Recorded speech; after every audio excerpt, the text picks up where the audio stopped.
नमस्कार, insider live देख रहे हैं आप और मैं हूं आपके साथ कोमल। बिहार में नगर निकाय चुनाव की घोषणा हो चुकी है। इस बार 2 चरणों में वोटिंग होगी। पहले चरण की वोटिंग 10 अक्टूबर को होगी, जिसकी मतगणना 12 अक्टूबर को होगी। वहीं दूसरे चरण की वोटिंग जो है वो 20 अक्टूबर को होगी और 22 अक्टूबर को मतगणना होनी है। 19 नगर निकाय क्षेत्रों में, नगर निगम क्षेत्रों में 7 जो है वो महिलाओं के लिए आरक्षित कर दिए गए हैं। हमारे साथ कमल लोपानी जी हैं, जो दावेदार थे मतलब पूरी तरह से ये ज़ोरों शोरों से लगे हुए थे कि इस बार मेयर पद के लिए ये चुनाव लड़ेंगे। लेकिन ये सीट, पटना सीट जो है वो महिलाओं के लिए आरक्षित हो गई है, तो अब कमल लोपानी जी चुनाव नहीं लड़ पाएंगे। तो कमल जी, क्या कुछ प्लानिंग अब आगे है? क्या आप अपने फैमिली मेंबर में से किसी को चुनाव मैदान में उतारेंगे, मेयर पद के लिए चुनाव लड़वाएंगे? जी, सबसे पहले तो मैं इस घोषणा के लिए चुनाव आयोग को बहुत बहुत धन्यवाद देता हूं कि समय ज़रूर हुआ, लेकिन उन्होंने ये घोषणा की और समय एक ही महीने का मात्र बचा हुआ है। जैसे कि 20 अक्टूबर को चुनाव, नॉमिनेशन अब शुरू हो रहे हैं, तो ऐसी स्थिति में जो है हमको खुशी हो रही है। और चूँकि इतना काम सामाजिक क्षेत्र में जो किए हुए हैं और जनता की, जैसे ही कल शाम को ये घोषणा हुई 6 साढ़े 6 बजे कि ऐसे ऐसे जनरल महिला सीट हो गई मेयर प्रत्याशी के लिए, तो रात को करीब 1 बजे तक लोग हमारे यहाँ आते जाते रहे और प्रेस मीडिया के लोगों ने भी, भाइयों ने संपर्क किया मेरे से और मेरे सामने एक ही विकल्प था। कुछ संस्था के लोग आए और उनका एक ही कहना था कि कमल लोपानी, आप जब इतना कुछ कर चुके हो, इतना आगे बढ़ चुके हो, हम लोग आशा लगाए हुए हैं आपके तरफ, तो आप में और आपके मैसेज में क्या फ़र्क है?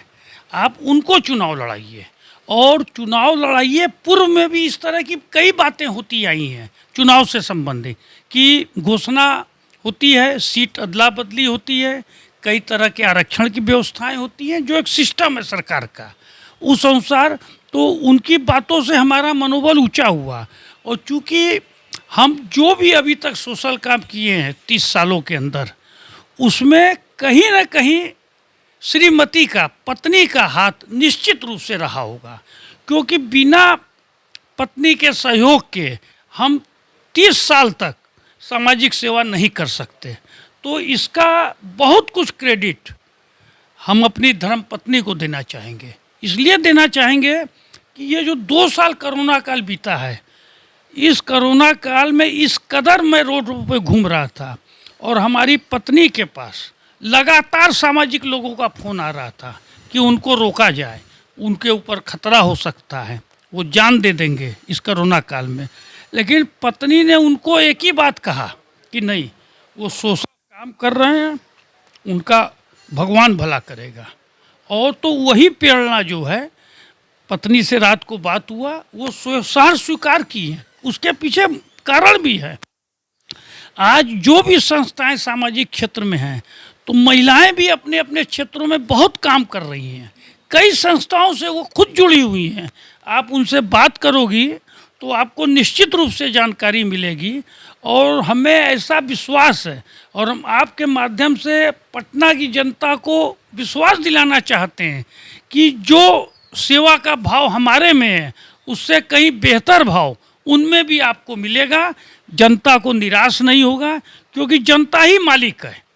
तो इसलिए मैं जनता से आपके माध्यम से हाथ जोड़ के विनती करता हूं कि निश्चित रूप से हमारी पत्नी सरिता लोपानी को वोट दे करके भारी बहुमत से विजयी करावें और एक सामाजिक सोच के व्यक्ति को प्लेटफार्म पे लाएं, ताकि आने वाले समय में पटना के साथ साथ बिहार की तस्वीर भी बदलती हुई लोगों को दिखलाई दे, हमारा मानना है। इसलिए जब पत्नी तैयार है तो निश्चित रूप से वो चुनाव मैदान में अब लड़ने को तैयार हो गई है। हम आपसे यही आपके माध्यम से कहना चाहेंगे। अच्छा, जीत की कितनी आपको लग रहा है कि जीत की कितनी उम्मीद आप? देखिए, जीत की बहुत से लोग खड़े होते हैं हर चुनाव में।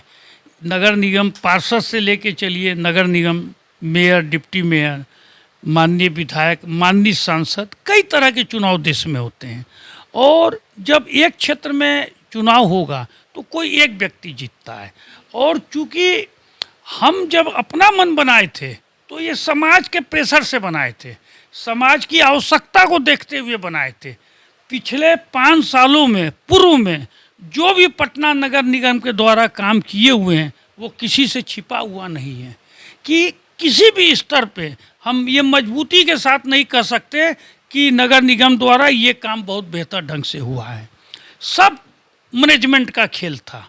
हमको आप एक बात बताओ, आप पेपर के माध्यम से आप हम सब दिन रात पढ़ते हैं, पटना की जनता पढ़ रही है कि 11-11, 12-1200 लोगों की सैलरी पेपर पे बन जा रही है और उनका पेमेंट हो रहा है। वो मजदूर रोड पे नहीं है, वो कर्मचारी रोड पे नहीं है, करोड़ों रुपए महीने का बंदरबाट हो रहा है। ये किसका पैसा है? ये हमारा आपका पैसा है, ये जनता की गाढ़ी कमाई का पैसा है जो कि जनता के काम में लगने की ज़रूरत है, लेकिन वो नहीं लग पाया।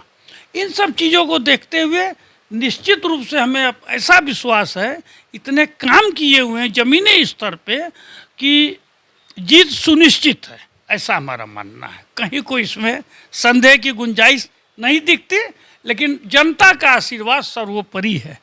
मैं पुनः जनता से आग्रह करूंगा, समाज के लोगों से, पूरे पटना के समाज के लोगों से आग्रह करूंगा, जितने भी क्षेत्र के लोग हैं वो सभी निश्चित रूप से हमारी मैडम को, हमारी धर्मपत्नी जी को वोट दे करके हमसे ज़्यादा भारी संख्या में उनको भी यही बनाने का काम करेंगे, ऐसा हमारा विश्वास है।